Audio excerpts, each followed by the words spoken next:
Saya dari pemerintah federal. Oke. Saya sedang berusaha pulang. Saya bersama anak-anak saya. Kamu bekerja untuk siapa? DHC. Bawa identitasmu?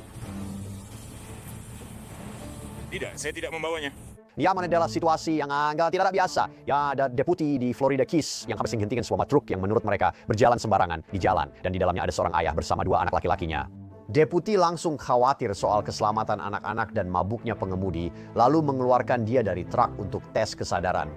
Namun, rekaman kamera tubuh menunjukkan dia lebih memilih berdebat soal apakah layak mendapat perlakuan khusus sebagai sesama anggota garis biru tipis yang diduga.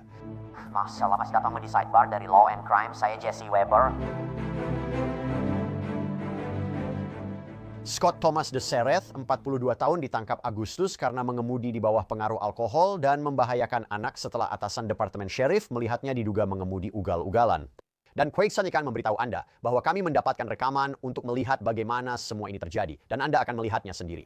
Jadi ini terjadi sekitar pukul 3.30 sore tanggal 13 Agustus dan Deseret telah menepi di bahu jalan jembatan layang yang panjang ini. Saat Deputi Jonathan Lane mendekati jendela truk, Deseret langsung menyebutkan bahwa dia bekerja untuk lembaga pemerintah Amerika Serikat. Halo? Bisakah kamu turunkan jendela belakang juga? Maaf, kaca filmmu sangat gelap. Halo. Jadi Scott, asalmu dari mana?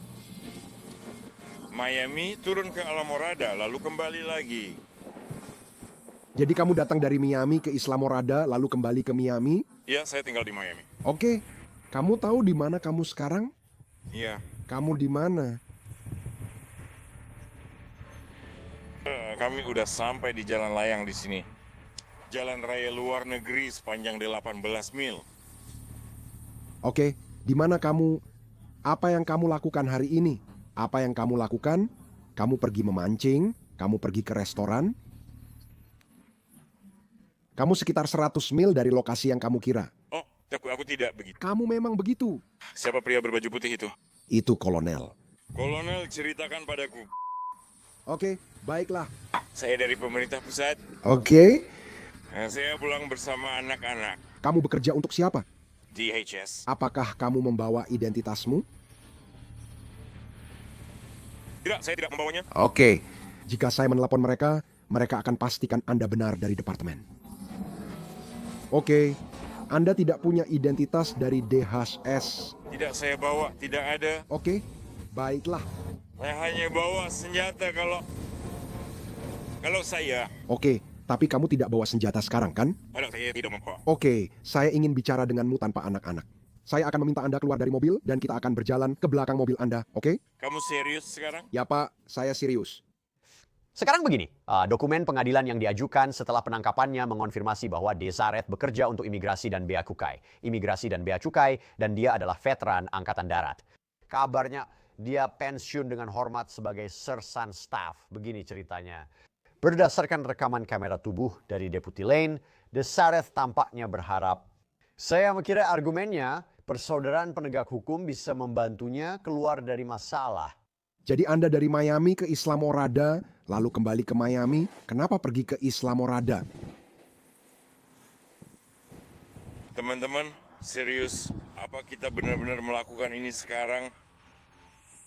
Saya hanya menanyakan sebuah pertanyaan. Anda bilang, Anda mau ke Islamorada. Untuk apa? Anda mau ke Islamorada untuk apa? Lain, Ya, apa kita benar-benar akan melakukan ini sekarang? Pak, saya hanya bertanya. Tidak harus dijawab jika tidak mau. Tapi Anda akan pergi ke Islamorada, jadi saya hanya bertanya, untuk apa Anda ke sana? Teman-teman,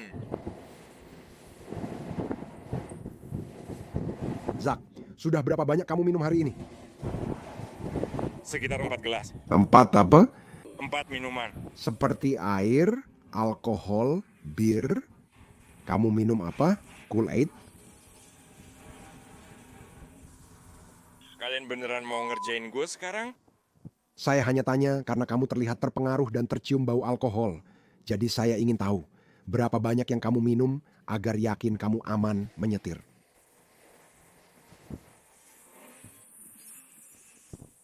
Oke, gimana kalau begini Scott? Jadi sekali lagi, saya pikir kamu mungkin sedang terpengaruh. Mata kamu merah, agak berair juga. Serius begitu? Ya, Pak, memang begitu. Nanti dikasih poin saya. Saya tidak tahu bagaimana Anda ingin saya melakukannya. Ambil gambar. Baik, kita bisa lakukan itu segera. Alasan lain saya pikir kamu terpengaruh adalah cara jalanmu yang agak tersandung. Saya tidak pergi kemana-mana. Oke, kamu terlihat agak oleng saat mengemudi, lalu saat kolonel mencoba memberhentikanmu, kamu tidak langsung berhenti. Kamu berhenti di jembatan ini. Dia ingin kamu berhenti di tempat lebih aman di belakang. Oke, kita lakukan ini? Ya, oke. Jadi sekali lagi, saya percaya bahwa kamu mungkin terpengaruh oleh alkohol dan atau beberapa jenis zat kimia yang dapat menghambat kemampuanmu untuk mengemudikan kendaraan bermotor dengan aman. Saya akan meminta kamu ikut latihan kesadaran lapangan standar secara sukarela untuk membantah keyakinan saya bahwa kamu mungkin terpengaruh. Apakah kamu bersedia melakukan latihan-latihan tersebut? Ya, Kamu akan melakukannya? ya. Oke, saya minta kamu duduk di bumper mobilmu. Kamu sedikit lebih tinggi. Saya hanya perlu lihat matamu.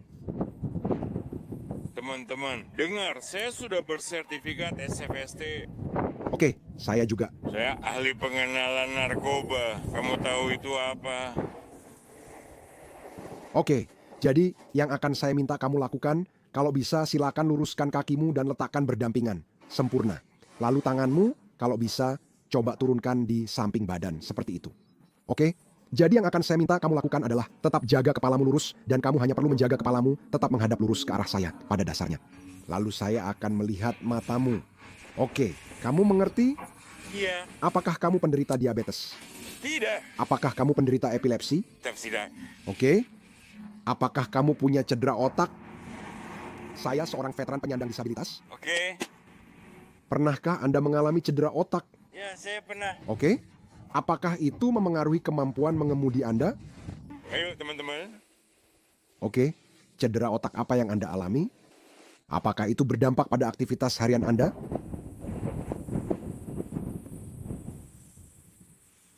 Apakah Anda tahu apa itu nistagmus? Pada saat awal mula nistagmus. Ya, Oke. Kamu tahu nistagmus itu apa? ya, saya tahu. Oke. Apakah kamu punya nistagmus? Teman-teman, apa kita benar-benar akan melakukan ini?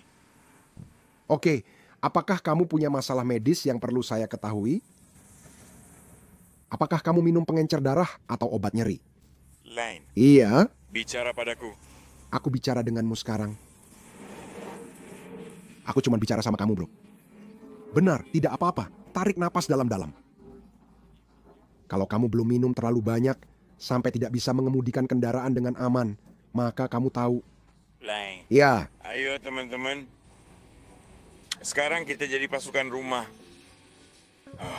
Aku sedang menjalani perceraian. Jangan ambil anakku, bro. aku nggak akan ambil anak-anakmu, bro. Aku cuma mau pastikan kamu aman nyetir. Oke, apa kamu punya masalah medis lain yang perlu aku tahu? Aku nggak tahu. Pokoknya semua masalah medis apapun. Aku pernah mengalami ledakan di dekatku. Aku pernah ditembak. Oke. Maaf, bro. Tarik napas dalam-dalam. Jangan ambil anak-anak saya. Saya tidak akan. Kamu baik-baik saja. Tarik napas dalam-dalam. Kamu baik-baik saja.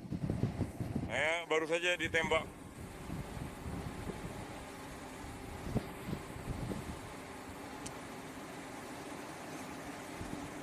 Orang pernah mencoba membunuh saya. Saya ingin pulang. Ayo teman-teman. Aku bantu kamu, bro. Ayolah, kita tahu apa yang terjadi. Kita sudah melewati jalan ini sebelumnya. Masalahnya adalah kita sedang berada di titik ini sekarang. Saya mengerti itu. Dan kamu tahu bahwa saya harus melakukan apa yang harus saya lakukan. Saya paham, tapi anak-anak saya sangat penting bagi saya. Oke, di mana ibu mereka? Saya juga nggak tahu. Apakah mereka punya siapapun di sini yang bisa merawat mereka? Gue nggak bilang lu ikut gue, bro, tapi lu kelihatan khawatir banget soal ini. Gue cuma coba cari tahu, lu tahu apakah ada orang lain di sini yang lu tahu mereka bisa saja nyetir mobil kalau menurut lu kebanyakan minum. Teman-teman, enggak, mereka segalanya buat gua. Oke, jadi nggak ada masalah medis yang bakal mempengaruhi kemampuan lu buat ngikutin jari gue. Enggak. Oke, jadi sekali lagi, Yang akan saya minta kamu lakukan adalah tetap jaga kepala kamu lurus, dan saya akan minta kamu mengikuti ujung jari saya dengan matamu. Saya akan menggerakkan jari ke kiri, kanan, atas, bawah, dan membuat lingkaran di kepala kamu. Saya akan memberitahu dulu sebelum melakukannya. Oke, saya tidak akan menyentuh kamu atau apapun, tapi sekali lagi, saya hanya ingin kamu mengikuti jari saya dengan matamu, dan jangan gerakkan kepala kamu. Apakah kamu mengerti? Ya. Oke, siap? Ya. Jadi Desareth dan Deputy Lane mereka menjalani tes mata. Saat tes jalan dan berputar dimulai, Desareth masih tampak ragu. Deputy Lane pun mulai berbicara lebih terbuka. Dan disinilah dia mengungkapkan bahwa dia sendiri pernah ditangkap karena mengemudi di bawah pengaruh. Ya, kami memeriksa ulang ini, kami memeriksa ulang catatannya. Dan Lane ditangkap pada 2023 saat ditemukan tidur di mobilnya di pom bensin di luar jam tugas. Dia harus menjalani tes ketenangan di lapangan yang sama seperti orang lain. Kasusnya di pengadilan Monroe County bersifat rahasia. Jadi hasil penangkapannya tidak diketahui. Namun dia masih bekerja dan tetap membahas hal ini. Oke, jadi hal berikutnya yang akan saya minta kamu lakukan adalah berjalan dan berputar. Kita mungkin akan melakukannya di sini saja.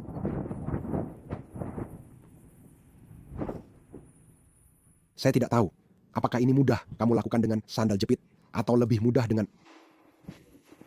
Lane, saya hanya ingin membawa anak-anak pulang. Saya mengerti, bro. Ayo, Sob, saya akan ceritakan kisah nyata. Saya mengalami hal yang sama 2 tahun lalu. Kamu bercerai? Bukan ini. Saya sedang menjalani proses perceraian sekarang. Dengar, bro. Kamu terlalu banyak minum untuk mengemudi mobil. Enggak, aku enggak begitu. Kamu sudah melakukannya. Biar aku antar anak-anakku dulu. Kamu nggak bisa nyetir sekarang, bro.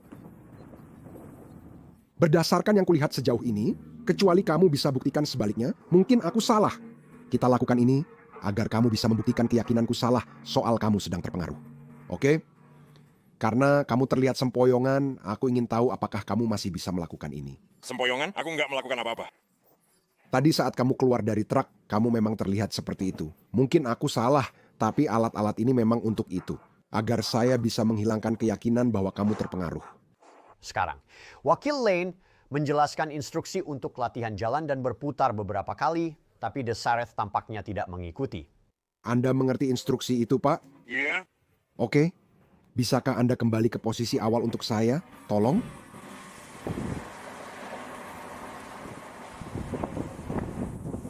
Kaki kiri di garis, kanan di depan. Saya mengerti. Jalur.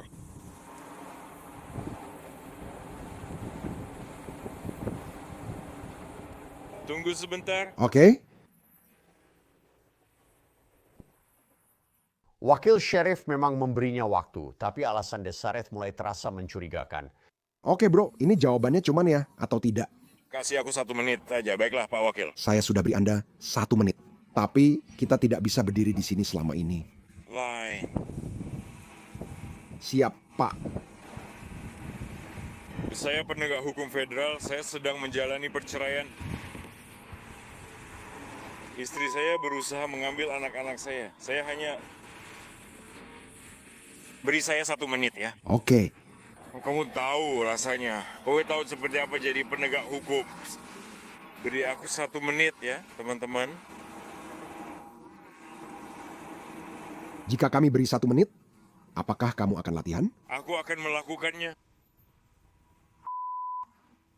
Seperti yang aku bilang, aku nggak suka kita berdiri di jalan begini, bro. Aku juga nggak suka, tapi anak-anakku adalah hidupku. Aku mengerti. Nggak, kamu nggak ngerti. Kamu punya anak?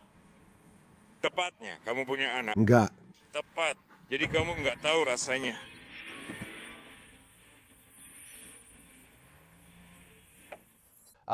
John dan situasinya jadi agak aneh ketika Deputy Lane yang tidak terlihat mencoba menjelaskan sesuatu kepada Desareth. Dan Desareth menyadari aksennya. Kamu tahu apa? Aku akan menelepon supervisorku. Oke. Kamu mau melakukan latihannya atau tidak? Aku akan melakukannya. Tapi kamu tahu apa? Apa yang dilakukan homeboy di sana? Kalian tahu kan? Ayo. Pastikan orang-orang aman karena kita ada di pinggir jalan. Kamu nggak mau tertabrak, kami juga nggak mau kamu tertabrak. Karena itu kami pindahkan latihan ke samping agar bisa lanjut. Apakah kamu orang Haiti? Itu tidak ada hubungannya, bro. Pertanyaan saya adalah, apakah kamu orang Haiti? Itu tidak penting dari mana asalnya. Dengar, bro, aku benar-benar butuh kamu melakukan latihan ini. Jika kamu tidak melakukannya, aku akan bilang kamu menolak latihan ini. Aku mengerti. Kamu butuh waktu dan sudah kuberi beberapa menit. Oke, tapi... Biarkan aku bicara dengan atasanmu. Tidak sekarang, Pak. Ya. Bukan seperti itu. Anda bisa bicara dengannya di... Memang begitu karena kalian orang lokal. Oke, itu bukan undang-undang atau kebijakan kami. Dia orang kedua tertinggi setelah sheriff. Oke, dia yang memberhentikanmu. Oke. Kalau kamu mau bicara dengannya, kita bisa. Tapi sekarang, saya sedang melakukan penyelidikan dan kamu tidak akan bicara dengan atasan saya di tengah-tengah penyelidikan saya. Setelah penyelidikan selesai, apapun hasilnya, kamu dan mobilmu bisa pergi atau kamu di belakang mobil saya dengan borgol. Kalau kamu mau bicara dengan atasan saya, silakan saja kamu bisa. Saat saya sedang melakukan penyelidikan, ini hanya antara kamu dan saya. Tidak ada orang lain. Oke? Jadi ini adalah kesempatan terakhir yang akan saya berikan padamu. Oke. Apakah kamu mau melakukan latihan jalan dan berputar? Ya, memang benar-benar. Oke. Letakkan kaki kiri di garis, lalu kaki kanan di depan dengan tumit menyentuh jari kaki dan lengan lurus di samping tubuh. Saya akan tunjukkan instruksinya lagi secara singkat untuk menyegarkan ingatan Anda. Kaki kiri di garis, kaki kanan di depan, tumit sentuh jari kaki. 9 langkah tumit ke jari kaki. 1, 2, 3, 4, 5, 6, 7, 8, 9. Jaga kaki depan tetap di garis. Angkat kaki belakang dari garis. Dan kamu akan mengambil beberapa langkah kecil dengan kaki belakang untuk berbalik. Kamu akan melangkah 9 kali tumit ke jari kaki di sepanjang garis. Apakah kamu mengerti instruksinya? Ya, saya mengerti. Oke. Saya ingin berbicara dengan atasan Anda. Sekali lagi, Pak. Setelah kami selesai dengan penyelidikan, Anda sangat dipersilakan untuk berbicara dengan siapapun yang Anda inginkan. Baik, silakan mulai. Baik, sekarang Deseret kurang baik dalam latihan ini. Dia merencangkan tangan untuk menjaga keseimbangan saat berjalan di garis yang dicat, tapi tetap goyah dan tersandung. Dia terus tampak bisa dibilang bersikap keras kepala dan tidak kooperatif. Tapi Deputy benar-benar melakukan pekerjaan yang hebat dengan berusaha tetap tenang di sini. Oke, luar biasa. Untuk tes selanjutnya, berdiri satu kaki, kita pindah ke sini agar tidak di jalan. Scott, bisa jalan ke saya? Apakah kamu ingin melakukan latihan berdiri dengan satu kaki?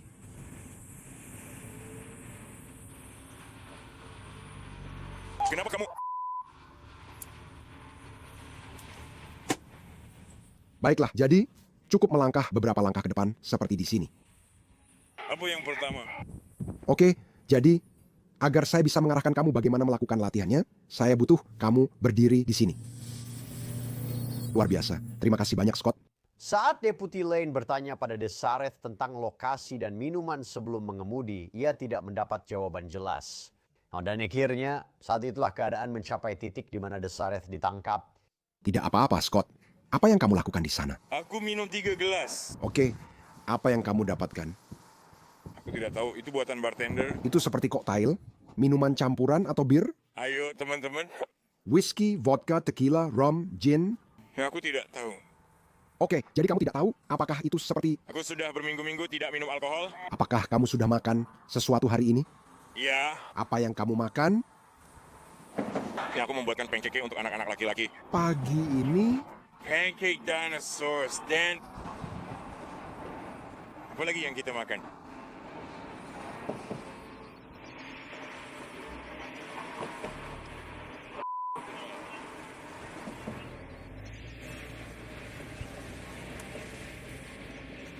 Pancake, itu saja yang aku ingat.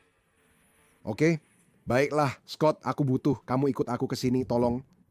Aku nggak akan melakukan ini di depan anak-anakmu, bro. Tapi kamu harus ikut aku. Aku nggak akan melakukannya. Sekarang, kamu bisa turunkan tanganmu. Jika kamu menolak, aku akan lakukan di depan anak-anakmu. Oke, jangan remas tanganku, lepaskan. Aku nggak melakukan, teman-teman, aku penegak hukum. Oke, aku awalnya mau lakukan ini tanpa anak-anakmu, bro. Tapi kalau kamu menolak, aku akan lakukan di depan mereka. Aku menolak atau bergerak sama sekali. Tenang saja.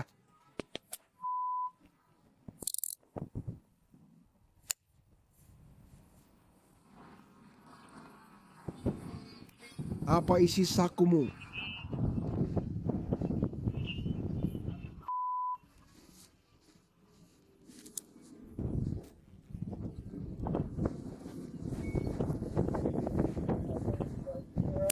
Jaga posisi tanganmu seperti ini. Sekarang tangan kirimu.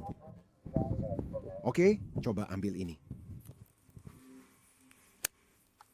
Oke, itu dia.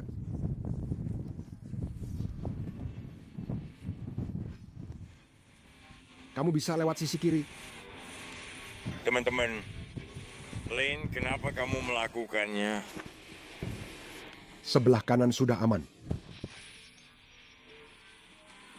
Kamu bisa datang ke lingkungan tempat tinggalku.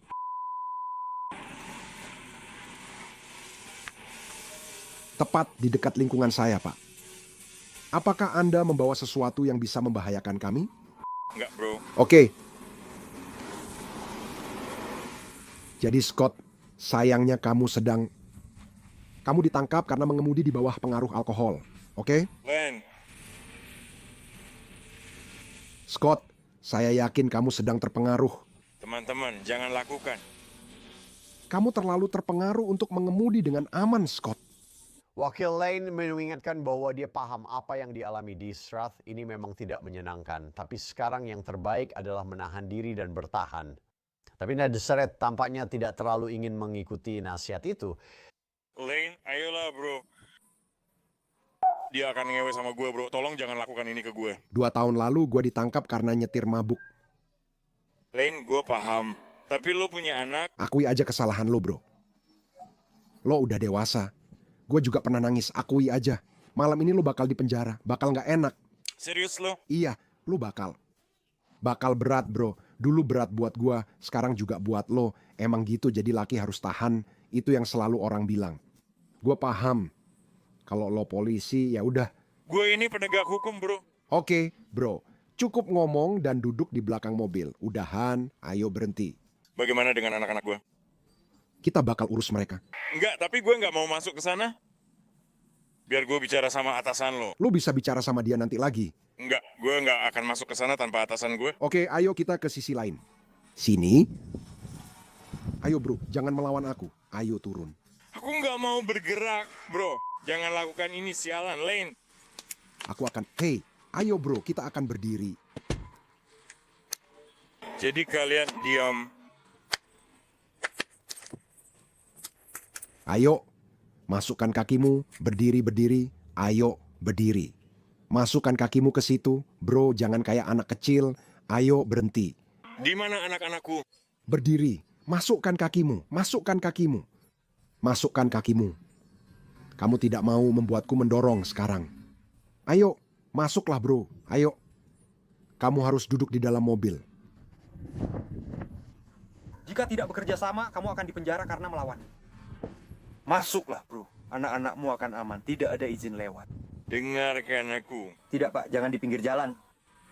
Ada apa? Kita harus duduk. Scott, Sialan kalian. terima kasih.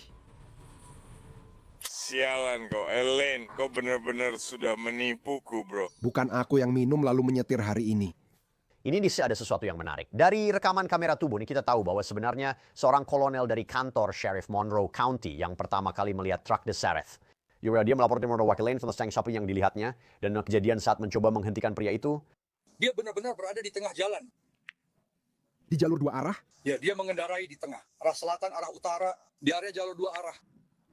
Saya berbalik mengejarnya, menyalip beberapa mobil tanpa menyalakan lampu atau sirene. Saya menyusul 2 atau 3 mobil, mungkin sekitar 1 mil, setengah mil, tidak sampai setengah mil sebelum belokan di sini. Benar? Dia zigzag di jalan, memakai semua lajur dan bahu, jelas tidak memperhatikan. Orang-orang melambaikan tangan, menyuruh saya lewat dan memberi jalan, padahal saya belum menyalakan lampu.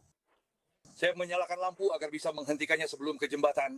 Saya mengikutinya mungkin sekitar 200 yard sebelum Behan Edwards, benar? Sampai di sini sebelum dia berhenti. Saat saya itu mendekati mobilnya, baunya tercium. Dia menyetir sembarangan, tak memperhatikan jalan. Baiklah, mantap. Terima kasih banyak, Kolonel. Saya menghargainya. Kasus yang bagus. Saya menghargainya. Seperti yang saya bilang, sayangnya kalian berdua masih kecil, tapi mungkin mereka... Ya, maksud saya, Seperti yang saya bilang, saya rasa saya sudah memberitahu kamu. Saya tanya dia dapat dari mana karena dia mengalami nistagmus vertikal biasanya muncul di atas 0,5, tapi dia mulai merasakannya di sekitar 25 derajat. Kalau saya harus menebak, dia sekitar 0,25. Saya tidak kaget, saya bilang, kamu tak bisa membawa mereka diam-diam seperti ini. Dia ingin berdebat. Jika dia meniup dan saya benar, saya akan kirim email padamu. Terima kasih, Kolonel. Siapa? Setelah Desareth diamankan di mobil polisi, Wakil Lane memeriksa 2 anak di kursi belakang truk. Yang dia mengetahui bahwa mereka baru berusia 7 dan 9 tahun. Jadi, dengar ayah kalian membuat sedikit kesalahan. Oke, aku rasa kalian mungkin sudah tahu itu karena kalian ikut di mobil bersamanya selama perjalanan. Bisa kasih tahu aku kalian tahu nggak mau kemana? Atau apa yang ayah kalian lakukan hari ini? Karena aku nggak tahu apa yang salah dengan dia, tapi aku rasa dia mabuk. Aku nggak tahu apakah dia minum sesuatu atau... Dia apa? Aku nggak bisa dengar kamu. Resor? Resor mana yang kamu kunjungi? Kamu nggak tahu? Kamu tahu nggak dia baik-baik saja hari ini? Dia bertingkah aneh nggak? Jadi apa yang terjadi di sini? Nah, tidak ada dari anak-anak itu yang punya ponsel sendiri, tapi kabar baiknya, untungnya salah satu dari mereka tahu nomor ponsel ibunya. Jadi Deputi Lane menghubungi ibunya. Dia sedang di Miami. Dia setuju untuk bertemu di kantor polisi untuk menjemput mereka. Itu kabar baiknya. Jadi kita akan kembali dia ke terdakwa. Sementara itu, petugas lain di lokasi melaporkan kepada Deputi Lane bahwa Desareth tidak terkendali di kursi belakang. Diduga membenturkan kepalanya ke bagian dalam mobil patroli dan menuntut untuk berbicara dengan Lane. Ada apa, bro? Lane. Bukan, bro. Maksudku sikap lo. Bukan, karena lu motong omongan gue. Bro? Lu lagi berusaha kayak ngerusak mobil sheriff sekarang. Enggak, gue enggak gitu. Borgol gue di depan kalau mau. Dengar, kalau lo masih mau punya pekerjaan setelah ini, lo harus berhenti sekarang. Kalau gitu borgol gue di depan. Enggak, itu bukan kebijakan kami. Kebijakan kami adalah lo diborgol di belakang. Enggak ada. Bawa gue ke suatu tempat. Iya, gue lagi usaha cari cara bawa lo. Dan lo bikin semuanya jadi makin susah karena lo duduk di belakang sini, bersikap kayak anak kecil. Berhenti, bro. Kalau gitu nyalain air conditionernya. Air conditionernya sudah nyala. Enggak, belum nyala. Menurutmu, kemana perginya air conditioner setiap kali aku turunkan jendela dan buka pintu? Aku dapat udara. Tepat sekali. Aku mendapat udara panas. Tidak. Berhenti. Berhenti memukul-mukul jendela. Jika kamu ingin air conditionernya sampai ke belakang, itu tidak, Lane. Nanti juga akan sampai. Lane, jadi kamu lebih suka jendelanya terbuka seperti ini? Ya, aku akan melakukannya. Oke, luar biasa. Lane, bicara padaku. Bro, tidak ada yang perlu dibicarakan. Ada. Nggak ada, bro. Kita sudah tidak ada lagi yang dibicarakan setelah ini. Masih ada, Len. Len. Hei, jadi ini adalah agen imigrasi dan bea cukai dari Miami. Dia mengemudi di bawah pengaruh, dia cukup mabuk. Dia punya 2 anak kecil di belakang, umur 7 dan 9 tahun. Ibunya akan mulai berkendara dari Miami. Markin bilang dia akan mengantar anak-anak itu ke utara. Saya ingin tahu apakah kamu bisa bantu atur pengantaran dengan maraton untuk anak ini ke utara dan bertemu ibunya di tengah jalan. Wakil Sheriff Lane membawa Desareth ke fasilitas pemrosesan ini di Key West. Dan ayah yang diduga mabuk ini tampaknya terus berdebat dengannya sepanjang jalan, yakin bahwa Wakil Sheriff Lane entah bagaimana bisa membantunya keluar dari situasi ini. Walau Wakil Sheriff tak membebaskan Desareth, ia memberi tips menghadapi penahanan sebagai petugas hukum. Scott, kamu mau menelepon bosmu pakai ponselmu? Kamu mau menelepon bosmu pakai ponselmu? Kalau kamu menelepon pakai telepon penjara, percakapannya akan direkam. Jadi kalau kamu mau, aku pegang kedua ponselmu dan dompetmu. Jika mau, aku bisa menelepon bosmu dari atas kap mobilku, lalu kamu bisa bicara dengannya. Kamu juga bisa mengambil nomor telepon dari ponsel di penjara. Namun, semua panggilan di penjara tetap direkam. Jadi,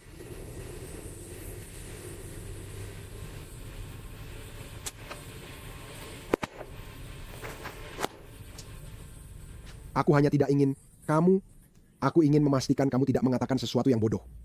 Pokoknya apa yang akan terjadi, kita akan pergi ke penjara, kita akan masuk ke ruang tes napas. Di sana ada Intoxilizer 8000, alat tes napas. Kita akan melakukan 2 tes napas. Dan setelah itu, saya akan menyerahkanmu ke petugas penjara. Mereka akan melepas borgolmu dan mereka akan mendudukkanmu sendirian. Karena kamu penegak hukum. Dan di sel sendirian dengan pakaian yang kamu kenakan sekarang. Setelah saya selesai dengan laporan penangkapan, saya akan menyerahkannya ke penjara, yang berarti saya resmi menyerahkanmu ke pihak penjara. Pihak penjara kemudian akan mengambil foto mugshotmu, mengambil sidik jarimu, tato. Mereka juga akan mengambil foto tato-tatomu. Sebenarnya saya tidak yakin apakah mereka melakukan itu untuk pelanggaran ringan, tapi intinya mereka akan memprosesmu ke dalam penjara. Kamu akan mendapatkan sel sendiri untukmu.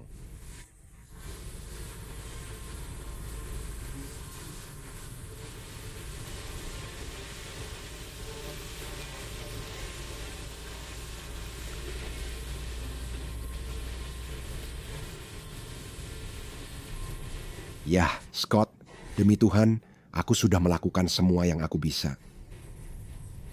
Itulah kenapa aku bilang yang terbaik adalah bicara sesedikit mungkin. Begitu deh. Baiklah. Catatan pengadilan Monroe menyebut Desareth awalnya didakwa pelanggaran berat mengemudi di bawah pengaruh dan membahayakan anak di pengadilan negeri.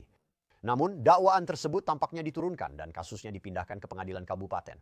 Saat ini dia didakwa pelanggaran ringan, mengemudi di bawah pengaruh dan melawan petugas tanpa kekerasan. Banyak dokumen pengadilan dalam kasus ini bersifat rahasia. Namun menurut reporter lokal Gwen Velosa yang telah meninjau atau tampaknya meninjau laporan penangkapannya, kadar alkohol dalam darah Desareth tercatat sebesar 0,17. Itu lebih dari 2 kali lipat batas legal. Salah satu dokumen yang tidak disegel adalah permohonan untuk mencabut syarat pra-persidangan. Dalam permohonan itu, pengacara Desareth menjabarkan langkah-langkah yang telah diambil terdakwa untuk pada dasarnya memperbaiki dirinya sendiri. Ini termasuk menghadiri banyak pertemuan Alcoholics Anonymous. Sebagai syarat pembebasan pra-persidangan, Desareth dilarang minum alkohol dan wajib tes. Permohonan tersebut berbunyi, kami meminta terdakwa sukarela memakai alat napas portabel 3 kali sehari untuk membuktikan tidak minum alkohol. Perangkat itu adalah SoberLink. Permohonan September juga memberi pembaruan soal pekerjaannya. Kutip, terdakwa adalah agen imigrasi dan bea cukai. Imigrasi dan bea cukai belum memecatnya, namun mengharapkan dia menjalani perawatan alkohol dan memantau terdakwa. Terdakwa sedang menjalani tugas administratif. Saat ini dia tidak membawa senjata api apapun. Dokumen pengadilan tidak jelas apakah syarat pra-persidangan diubah, dicabut, atau ada keringanan dari hakim. Sekarang saya akan memberitahu Anda, NBC Miami menghubungi imigrasi dan bea cukai yang merilis pernyataan beberapa hari setelah penangkapan Desareth. Karena masih diselidiki, tidak tepat berkomentar soal penangkapan ini. Sebagai freelance pelayan publik di lembaga penegak hukum, setiap pegawai imigrasi dan bea cukai harus mematuhi standar perilaku tertinggi. Jika penyidik ini bersetuju bahwa mereka minoritas standar tersebut, itu akan ditindaklanjuti dengan tepat. Dan Desareth akan kembali ke pengadilan akhir bulan ini. Itu saja yang dapat kami sampaikan di sidebar. Semua terima kasih banyak sudah bergabung bersama kami. Dan seperti biasa, silakan berlangganan di YouTube, Apple Podcast, Spotify, atau dimanapun Anda mendapatkan podcast Anda.